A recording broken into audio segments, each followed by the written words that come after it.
Hi, welcome to Louise's Bible study again. I got up this morning and I was impressed by the Holy Spirit to talk off the cuff to y'all. I'm going to do another teaching on authority, but before we get into that, I have to tune in later. It just came to me. I was sitting there in my chair and I was having a moment of loneliness. Anybody out there ever feel lonely? Be honest, you don't have to tell anybody else.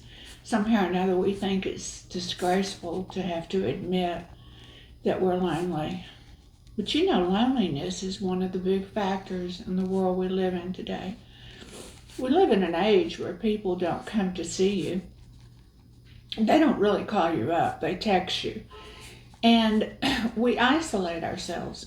But you know, you can be in a room full of people at work and still feel extremely lonely and like you don't belong. And you feel isolated. And God didn't create us to be isolated. But on the other hand, there are times when we are going to face moments and seasons of loneliness and isolation for various reasons. Maybe you're a spouse and you've lost your loved one and your children don't live in the same town. And you think, oh, nobody understands my pain. I'm not near my children. I feel isolated. What will happen to me if I get sick now? Who's going to take care of me?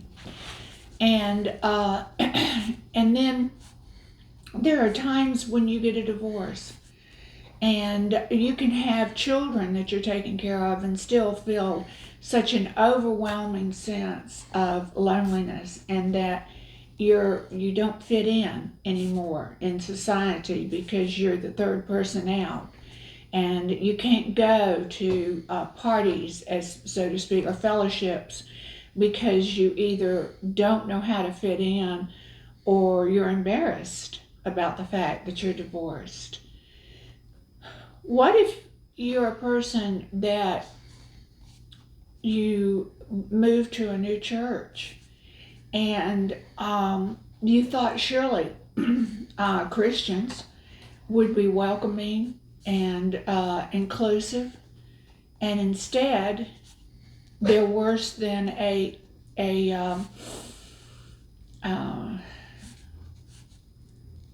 cult. They have their own groups, they have their own people that they associate with. And you know, I remember going to a new church one time and it never occurred to me, but I was standing there and some women were talking about they were going to get together and go eat dinner together, and they always got together and blah, blah, blah, and this, that, and other. And I'm standing there right there next to them, right in the middle of it, and not a one of them ever turned to me and said, by the way, Louise, would you like to join us? And it was hurtful. It really was painful. And you want to go, why do people do that? Are they not aware of the fact that they're affecting somebody else's life? And you really can get angry and hurt, and you kind of draw into yourself. And a lot of people will self-medicate. I know of older women, a lot of older women. I can't speak for men because I'm not one, obviously. I am a woman. But women that have lost their spouses or older women that are divorced and don't feel included anymore, when 5 o'clock comes around, they hit the bottle. I hate to say it, but it's the truth. I have seen more older women drink, heavy drinkers, because they can't face the isolation. They don't want to face what's going on around them. They don't know how to deal with their situation. Others take medication and get deeply hooked on drugs, because all these things, what they do is they numb your senses. They numb your mind. They numb your feelings so that you just sort of go off into another world and you don't have to deal with the reality of where you are. And what I want to say to you today, I have been in all of those places. I have been divorced at a very early age with a young child and did not know how I could fit in.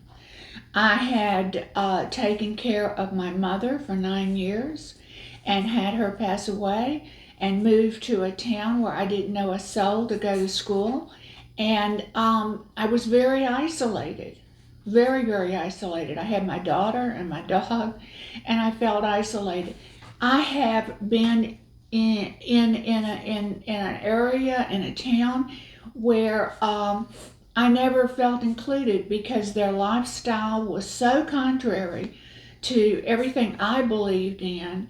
And if I knew that if I continued to hang out with them, it was going to diminish my Christian walk. I was going to lose it.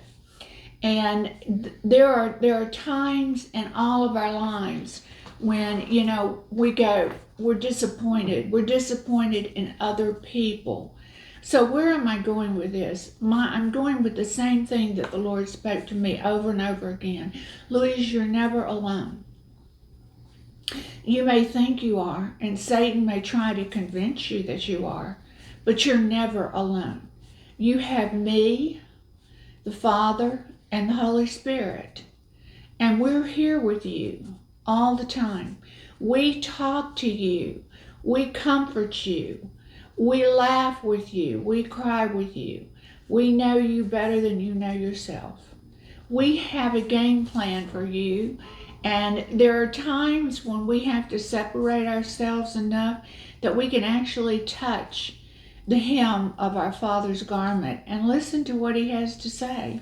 Crawl up in His lap, cry, talk to God, not like He's God. Talk to Him like He's your Father. And He wants to hear from you. And if you would just sit down and be real, if you feel frustrated, if you feel angry, our normal response when people let us down, we want to get even. When we see later that things are not crumbling around them and not going well for them, our human instinct is to go, well, they deserve that. They're getting their comeuppance. They deserved all that because of the way they treated me. But as Christians, we're not allowed to do that. Because if we get over into that territory, we're going to not lose our love walk. We're not going to walk Christ-like. We're becoming more like the world and the people that we don't like instead of setting a standard. And we can be a standard for many, many others who are going through the very same thing. You can maintain your joy in the middle of everything that seems to be crumbling around you. This world we live in today was not one of my choosing. When I had COVID and the Lord asked me, did I want to stay or go? And I said, no, I'll stay because I'm not complete with my ministry.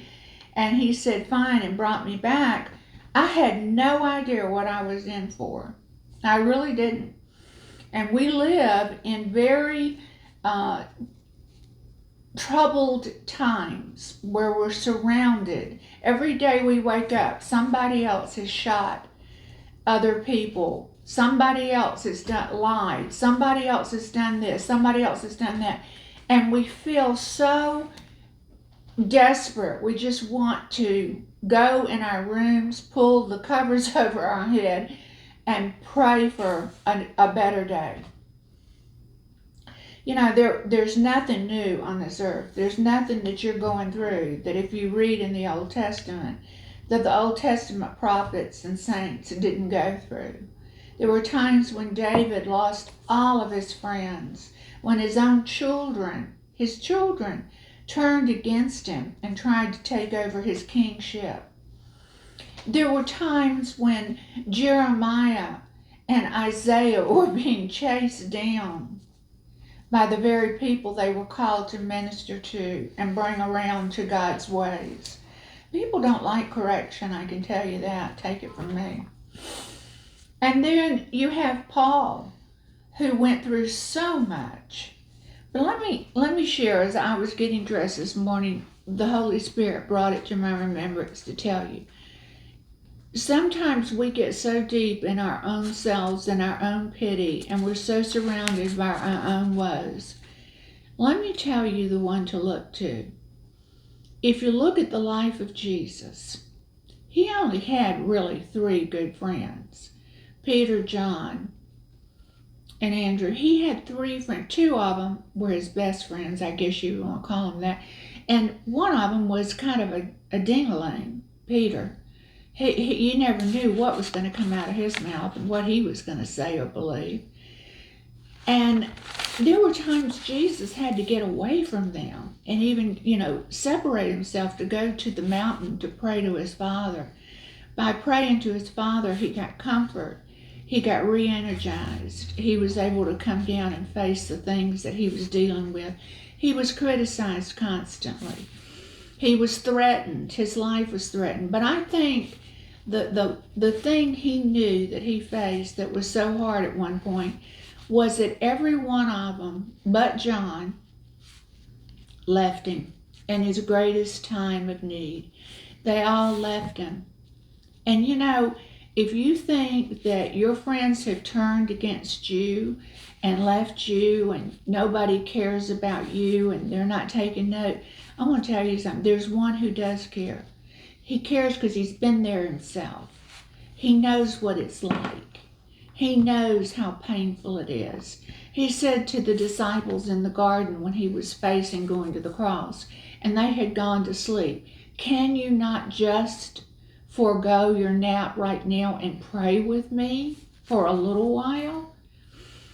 He knows more about what you're going through than you probably understand yourself, but he also knows something else. You're going to come out on the other side of this.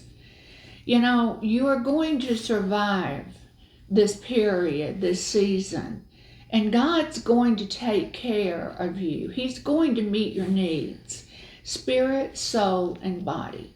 And I want to encourage you that no matter what you're going through today, if you will just rest in the promises of God and his word, get into the Bible and begin to feed in Psalms, and I love the book of John, and read about the life of Jesus. Read about what David went through. If you want to know how to cry out to God, then look at the Psalms. Read the Psalms back to God. Quote his word back to him. Remind him of his word. Psalms 23. Yeah, Psalms 23 is a great one to read. God is not indifferent to your situation. He really isn't. He knew beforehand what you were going to be going through, and he has a plan for you. But the greatest thing you need to run to is not a bottle, it's not pills, it's not food, it's not hanging out with wrong people. It's hang out with the one who loves you the most and let him comfort you. Let him direct your path. Get into his word. Make a point of studying his word. And the more you study his word, the less involved you become with yourself. Get involved in other people's lives. Look around. Your neighbor may be going through something that you have no idea about. Why don't you invite them over for a cup of coffee? Why don't you find a Bible study that you can get into? Maybe you don't like to meet new people, but you need to get yourself attached to others regardless. And you may find people in there that really don't jihad with you, but that's all right. There are a lot of people you probably don't jihad for them. It works both ways. I'm a teacher, and when I get into the Word in my Bible study, I can become very authoritative in what I'm teaching. And there are some people that are really shy, and very not that type of personality, and I may come across to them being a little more forceful than what they're comfortable with.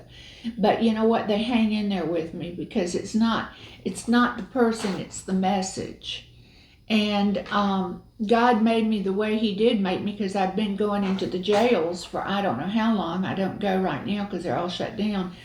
But when you go into the jail and you minister to these prisoners, you can't go in there being a wilted tulip. You better know who you are, and you better know how to be one in authority. So that leads us a segue into my next topic, and so I'm going to leave here now.